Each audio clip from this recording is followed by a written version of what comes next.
Hello ನಮಸ್ಕಾರ ಎಲ್ಲರಿಗೂ. ರಾಜ್ಯದ ರೈತರಿಗೆ ಸರ್ಕಾರದ ಕಡೆಯಿಂದ ಭರ್ಜರಿ ಗುಡ್ ನ್ಯೂಸ್ ಅಂತಲೇ ಹೇಳ್ಬೋದು. ಸೊ ನಿಮ್ಮೆಲ್ಲರೂ ಕೂಡ ಗೊತ್ತು, ಬರ ಪರಿಹಾರದ ಬಗ್ಗೆ ಈಗಾಗಲೇ ಸಾಕಷ್ಟು ರಾಜ್ಯದ ರೈತರು ಕಾಯ್ತಾ ಇದ್ರಿ, ನಮಗಿನ್ನೂ ಕೂಡ ಪರಿಹಾರ ಸಿಕ್ಕಿಲ್ಲ ಅಂತೇಳಿ. ಸೊ ಇದ್ರ ಬಗ್ಗೆ ಸರ್ಕಾರದವರು ಖುದ್ದಾಗಿ ಒಂದು ವಿಚಾರವನ್ನು ವ್ಯಕ್ತಪಡಿಸಿದರೆ, ಸೊ ಇಷ್ಟು ಟೈಮ್ ಒಳಗಡೆ ನಿಮಗೆ ಏನು ಬರ ಪರಿಹಾರ ಬರಬೇಕಿತ್ತು ಅದು ಖಂಡಿತವಾಗ್ಲೂ ಕೂಡ ನಿಮ್ಮ ಒಂದು ಬ್ಯಾಂಕ್ ಖಾತೆಗೆ ಜಮೆ ಆಗುತ್ತೆ, ಆದಷ್ಟು ಬೇಗ ನಾವು ಜಮೆ ಮಾಡ್ತೀವಿ ಅಂತ ಕೂಡ ಇಲ್ಲಿ ಒಂದು ಭರ್ಜರಿ ಗುಡ್ ನ್ಯೂಸನ್ನು ಕೊಟ್ಟಿದ್ದಾರೆ. ಅಷ್ಟೇ ಅಲ್ಲ, ಸೊ ಯಾವ ಜಿಲ್ಲೆಗಳಿಗೂ ಕೂಡ ನಾವು ಬರ ಪರಿಹಾರವನ್ನು ಕೊಡ್ತಾ ಇದ್ದೀವಿ ಅನ್ನೋ ಒಂದು ಮುಖ್ಯವಾದ ಮಾಹಿತಿನೂ ಕೂಡ ಸರ್ಕಾರದವರು ತಿಳಿಸಿಕೊಟ್ಟಿದ್ದಾರೆ. ಸೊ ಅಷ್ಟೇ ಅಲ್ಲದೆ ಇನ್ನೂ ಕೆಲವೊಂದು ಅಪ್ಡೇಟ್ಗಳು ಸಿಗ್ತಾ ಇದೆ.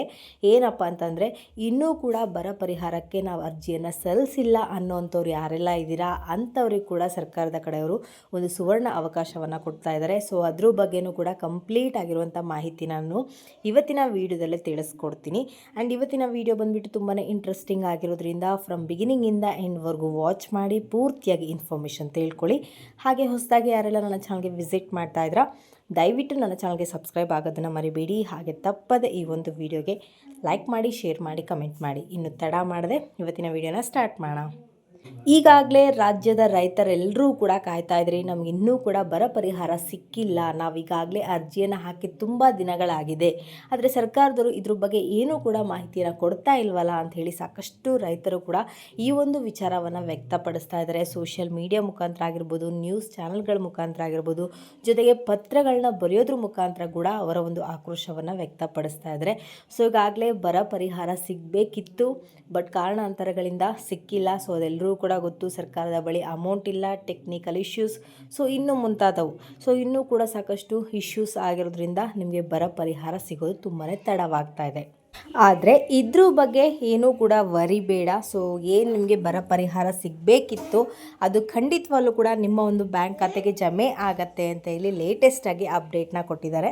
ಹಾಗಾದರೆ ನೀವು ಕೇಳ್ಬೋದು, ಯಾವಾಗಪ್ಪ ಜಮೆ ಆಗತ್ತೆ? ಸೊ ಹೇಳ್ತಾನೆ ಇದ್ದಾರಲ್ವ ಸರ್ಕಾರದವರು ಅಂತೇಳಿ ನೀವು ಕೇಳೋದಾದರೆ, ಸೊ ಅದು ಬಂದುಬಿಟ್ಟು ಇನ್ನು ಒಂದು ವಾರದ ಒಳಗಡೆ ನಿಮಗೆ ಬರ ಪರಿಹಾರ ಸಿಗ್ತಾ ಇದೆ ಅಂತ ಹೇಳಿ ಒಂದು ಭರ್ಜರಿ ಗುಡ್ ನ್ಯೂಸನ್ನು ಕೊಟ್ಟಿದ್ದಾರೆ. ಸೊ ಇದ್ರ ಬಗ್ಗೆ ನಿಮ್ಮ ಅನಿಸಿಕೆ ಏನು ಅನ್ನೋದು ತುಂಬಾ ಮುಖ್ಯ ಆಗುತ್ತೆ. ಹಾಗಾಗಿಬಿಟ್ಟು ಕಮೆಂಟಲ್ಲಿ ತಿಳಿಸಿ ನಿಮ್ಮ ಒಪಿನಿಯನ್ ಏನು ಅಂತ ಹೇಳಿ. ಹಾಗಾದರೆ ಯಾವ ಜಿಲ್ಲೆಗಳಿಗೆ ಹಣ ಬಿಡುಗಡೆ ಆಗ್ತಾ ಇದೆ ಅಂತ ಹೇಳಿ ನೀವು ಕೇಳೋದಾದರೆ, ಸೊ ಇಲ್ಲಿ ಸರ್ಕಾರದವರು ಹೇಳ್ತಾ ಇದ್ದಾರೆ 50% ಅಷ್ಟು ರಾಜ್ಯದ ರೈತರಿಗೆ ಮಾತ್ರ ಇಲ್ಲಿ ಹಣ ಬಿಡುಗಡೆ ಮಾಡ್ತಾ ಇದ್ದೀವಿ ಅಂತ ಹೇಳ್ತಾ ಇದ್ದಾರೆ. ಸೊ ಇನ್ನುಳಿದಂಥ 50% ಹಣವನ್ನು ನಾವು ಮುಂದಿನ ಕಂತಾಗಿ ಬಿಡುಗಡೆ ಮಾಡ್ತೀವಿ, ಅಂದರೆ ಈ ತಿಂಗಳು ಎಂಡ್ ಆಗೋದ್ರೊಳಗಡೆ ನಾವು ಬಿಡುಗಡೆ ಮಾಡ್ತೀವಿ ಅಂತ ಕೂಡ ಒಂದು ಭರ್ಜರಿ ಗುಡ್ ನ್ಯೂಸನ್ನು ಕೊಟ್ಟಿದ್ದಾರೆ. ಇಲ್ಲಿ ಈ ಜಿಲ್ಲೆ ಆ ಜಿಲ್ಲೆ ಅಂತೇಳಿ ಯಾವುದೇ ರೀತಿಯ ಒಂದು ಇನ್ಫಾರ್ಮೇಷನ್ ಇಲ್ಲ. ಇಲ್ಲಿ 50% ಅಷ್ಟು ಜಿಲ್ಲೆಗಳಿಗೆ ಮಾತ್ರ ಇಲ್ಲಿ ಹಣವನ್ನು ಹಾಕ್ತಾ ಇದ್ದೀವಿ ಅಂತ ಲೇಟೆಸ್ಟಾಗಿ ಅಪ್ಡೇಟ್ನ ಕೊಟ್ಟಿರುವಂಥದ್ದು. ಸೊ ಇದ್ರ ಬಗ್ಗೆ ಮಾಹಿತಿ ಸಿಕ್ಕಿದ ತಕ್ಷಣ ಖಂಡಿತವಾಗ್ಲೂ ಕೂಡ ನಾನು ನಿಮಗೆ ಮುಂದಿನ ವಿಡಿಯೋದಲ್ಲಿ ತಿಳಿಸ್ಕೊಡ್ತೀನಿ. ಆ್ಯಂಡ್ ಇದ್ರ ಜೊತೆ ಇನ್ನೊಂದು ವಿಚಾರ ಏನಪ್ಪ ಅಂತಂದರೆ, ಇನ್ನೂ ಕೂಡ ಸಾಕಷ್ಟು ಜನ ಬರ ಪರಿಹಾರಕ್ಕೆ ನಾವು ಅರ್ಜಿಯನ್ನು ಹಾಕಿಲ್ಲ ಅನ್ನೋಂಥವ್ರು ಯಾರೆಲ್ಲ ಇದ್ದೀರಾ, ಸೊ ಅಂಥವ್ರಿಗೂ ಕೂಡ ಸರ್ಕಾರದ ಕಡೆಯಿಂದ ಸುವರ್ಣ ಅವಕಾಶ ಅಂತಲೇ ಹೇಳ್ಬೋದು. ಸೊ ಆದಷ್ಟು ಬೇಗ ಹೋಗ್ಬಿಟ್ಟು ಅರ್ಜಿಯನ್ನು ಹಾಕಿ, ಇದಕ್ಕೆ ಯಾರು ಹಾಕಿಲ್ಲ ಸೊ ಆದಷ್ಟು ಬೇಗ ಅರ್ಜಿಯನ್ನು ಹಾಕಿ, ಈ ತಿಂಗಳು ಎಂಡ್ ಆಗೋದ್ರವರೆಗೂ ಟೈಮ್ ಇದೆ. ಸೊ ಆದಷ್ಟು ಬೇಗ ಅರ್ಜಿಯನ್ನು ಹಾಕಿ ನೀವು ಕೂಡ ಬರ ಪರಿಹಾರವನ್ನು ಕಂಡುಕೊಳ್ಳಿ ಅಂತ ಹೇಳಿ ಸರ್ಕಾರದವರು ಲೇಟೆಸ್ಟಾಗಿ ಅಪ್ಡೇಟ್ನ ಕೊಟ್ಟಿರುವಂಥದ್ದು. ಇದ್ರ ಬಗ್ಗೆ ಹೆಚ್ಚಿನ ಮಾಹಿತಿ ಬೇಕು ಅಂದರೆ ಕಮೆಂಟಲ್ಲಿ ತಿಳಿಸಿ, ಖಂಡಿತವಾಗ್ಲೂ ಕೂಡ ನಾನು ಮುಂದಿನ ವೀಡಿಯೋಲಿ ತಿಳಿಸ್ಕೊಡ್ತೀನಿ. ಆ್ಯಂಡ್ ಇದಾಗಿರುತ್ತೆ ಇವತ್ತಿನ ವೀಡಿಯೋ ಬಂದುಬಿಟ್ಟು.